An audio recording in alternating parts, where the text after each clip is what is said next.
Salam sejahtera bagi kita semua. Kita bersyukur kepada Tuhan, kasih dan anugerah tetap menyertai kita semua. Dan dalam pembelajaran ekonomi kita pada saat ini, kita ada di bab 4, indeks harga dan inflasi. Dan pada pertemuan kali ini kita akan bahas tentang indeks harga bagian yang pertama, yaitu pada materi ini kita akan bahas ada 6 pokok yang harus kita bahas. Yang pertama, pengertian indeks harga. Yang kedua, jenis-jenis indeks harga. Yang ketiga, tujuan indeks harga.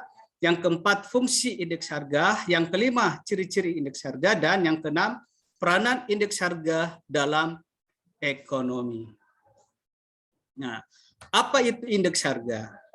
Indeks harga adalah suatu ukuran statistik yang menyatakan perubahan harga yang terjadi dari satu periode berikutnya.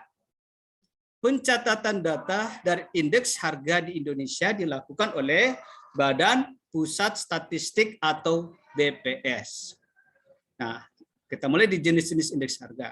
Yang pertama, indeks harga konsumen atau IHK.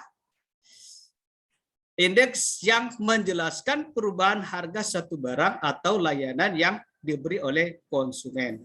Indeks ini berisi data mengenai harga barang atau jasa yang dikumpulkan dari berbagai daerah. Data tersebut menggambarkan perilaku konsumen yang berbelanja.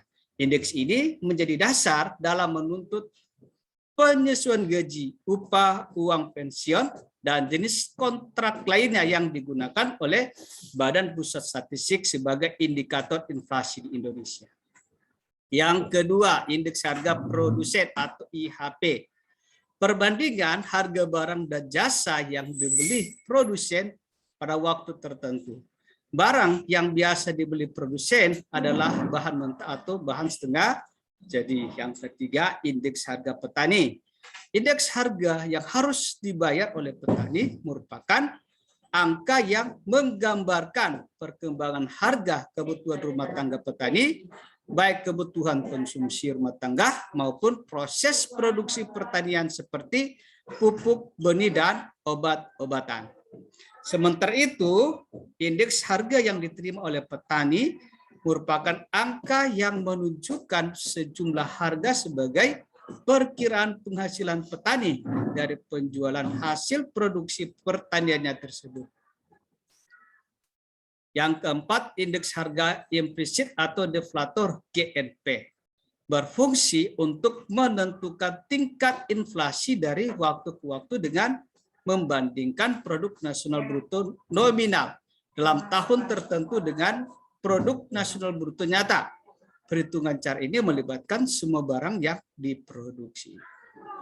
Tujuan indeks harga digunakan sebagai alat ukur dalam melihat tingkat ekonomi dari satu periode ke periode yang lain. Yang kedua, mengukur tingkat inflasi dalam negara. Yang ketiga, digunakan oleh pedagang untuk menentukan harga jual produksi.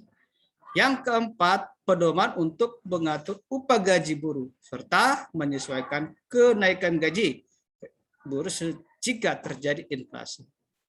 Yang kelima, pedoman dalam mengambil keputusan atau kebijakan yang dilakukan oleh pelaku usaha ataupun pemerintah. Fungsi indeks harga.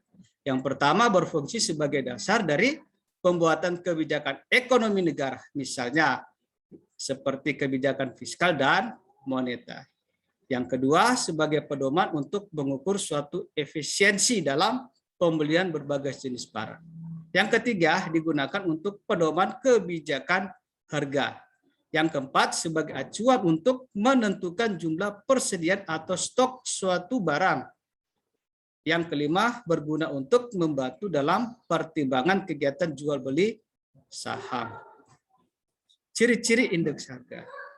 Yang pertama, indeks harga dipergunakan untuk membandingkan standar harga dari waktu ke waktu. Yang kedua, indeks harga ditetapkan berdasarkan hal yang relevan.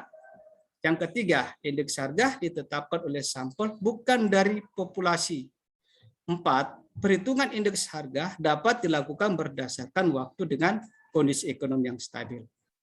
Yang kelima, perhitungan indeks harga dilakukan dengan menggunakan metode yang sesuai dan tepat.